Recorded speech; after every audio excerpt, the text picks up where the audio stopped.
this whole pandemic craziness that's happening, it's thrown everyone for a loop, obviously, and myself included. I'm not used to being like a stay-at-home dad, and all of a sudden, back at home and all day long with 4 crazy kids. It's crazy. And I'm just kind of figuring out, okay, what do I do? How do we do this?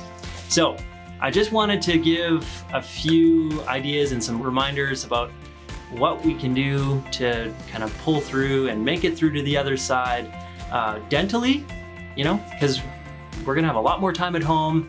I don't know about your kids, but my kids are asking me for a snack every 5 seconds. Like literally, if you sense the frustration, I literally do like 14 loads of the dishwasher a day because there's just food all the time. Just a few important things to remember while we're all bunkered down and we can't really do much.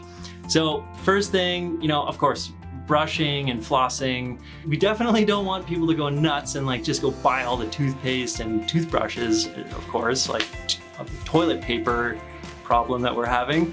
Brushing twice a day, flossing once a day, those are kind of like the basic things. But then just remembering what we're eating and how much we're eating. We've always, no matter if you're young or old, we always have to be really careful with the sticky, sugary foods. As a reminder, we're talking like dried fruits and candy and those kinds of things. The really sticky, starchy stuff that gets just gummed up in your teeth, those are particularly bad for our oral health. They cause cavities like crazy if they're left unchecked. So also, just as a reminder, it's not so much about what you're eating, it's about how often you're eating. So bacteria in our mouths are really, really good at eating whatever you eat. And depending on the food, like they said, the sticky, sugary stuff is kind of their favorite food. And as they're consuming what you're consuming, they're constantly producing kind of like an acid. And this acid is really what causes your teeth to break down and causes cavities to form. So it takes about 20 minutes after a meal for your body to kind of neutralize the acid that's been produced by these bacteria.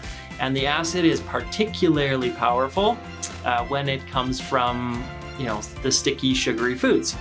So if you have 20 minutes where your body has to fix this acid situation, could you imagine if you're eating every 20 minutes, or you pop a little candy in your mouth every 20 minutes, or your kids have one little piece of fruit leather or like fruit snack every 20 minutes? Well, you're just bolstering the amount of acid that is being produced by all these bacteria. So snacking is no good.